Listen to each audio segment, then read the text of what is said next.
sa inyong lahat. Welcome na naman po sa another episode ng ating vlog na kung saan ang topic po natin for today ay tungkol po sa kung paano mamulot at schedule or oras ng pamumulot ng itlog.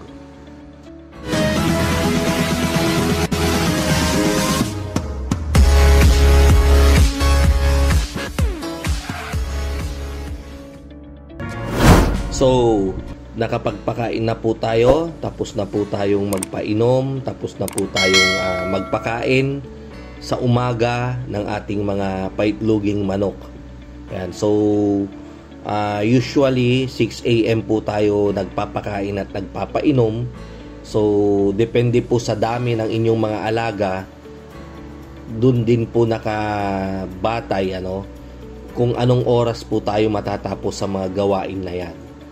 Ngayon, after nating silang pakainin, painumin, pwede muna tayong mag-almusal para tayo ay lumakas, And then, after nating mag-almusal, mga bandang 9:00 ng umaga, ay pwede na po tayong mag-umpisang mamulot ng kanilang mga itlog.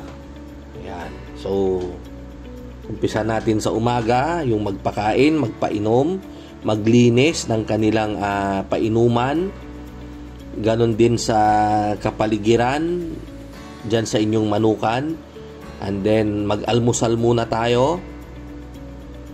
And then, pagdating ng 9:00, pupulutin na natin yung kanilang itlog. Yan. So, sa amin po, tumatagal po yan hanggang 11:00 yung pamumulot ng kanilang itlog. Kasi nga po, ang isang building ay 7,500 heads. Ngayon, after nating mamulot, pwede tayong magpahinga. Pahinga muna. And then, magluluto tayo ng panangan, ganyan. And then, pagdating ng 1:00, depende po kapag maagang kumain, pwede na nang simulan kaagad yung pagkla-classify ng itlog. Yan. So, ikla-classify po yan according to And then, after nating mag-classify, pwede ulit tayong mamulot bandang 2:00 o 3:00 nung mga natira. Kasi nga po, yung manok natin, hindi po yan sabay-sabay mangitlog sa umaga. Meron po yung maagang mangitlog, meron naman po yung hapon kung mangitlog. So, yung mga late na nangitlog, ma-harvest po natin yung kanilang itlog mga bandang 2:00 o 3:00. Ayan. So, sa malaking farm, matatapos po tayo ng mga 4:00. Ayan.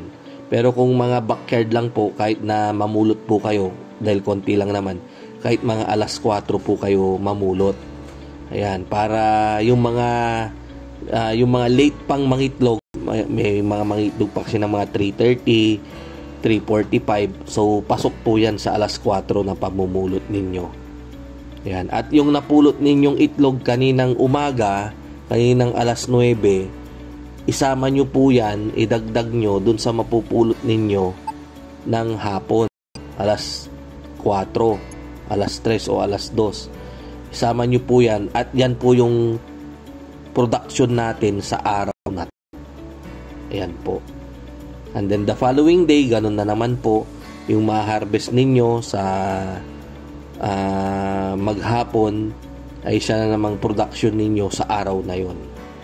So, ganun lang po yung pamumulot natin ng itlog. Hindi po yung madalas, yung gawa po kayo dapat ng oras din ng pamumulot. Para yung mga manok po ninyo, hindi po sila maistorbo. Kasi po kapag sila ay naistorbo, sila po ay nai-stress. Kapag sila ay nai-stress, may possibility, lalo na kapag sila ay nagulat, yung kanilang itlog na andun sa kanilang puwetan na, yung papalabas na, bigla pong nauudlot. Ano po yan? Nadidelay po yung kanilang pangingitlog. So kapag na-delay po, lugi na po kayo. Sayang po. sayang yung halimbawa may 10 na delay yung kanyang pangitlog, so sayang po yun. The following day niya ilalabas yun, iitlog. Ayan, so lalo na po kapag yung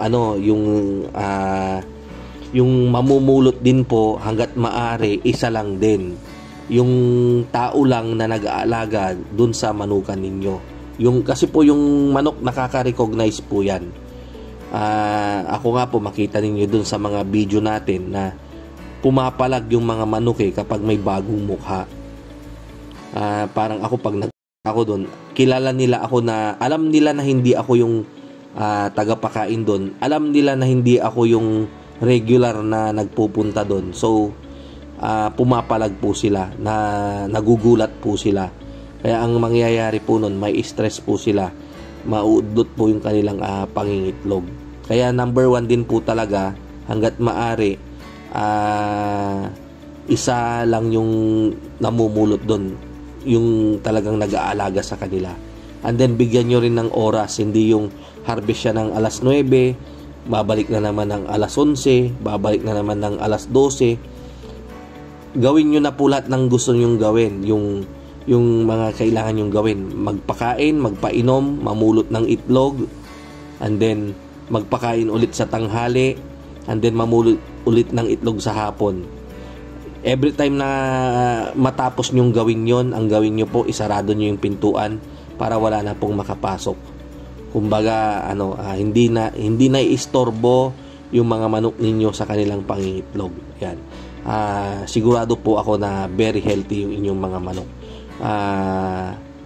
Garantisado po yan. Yan.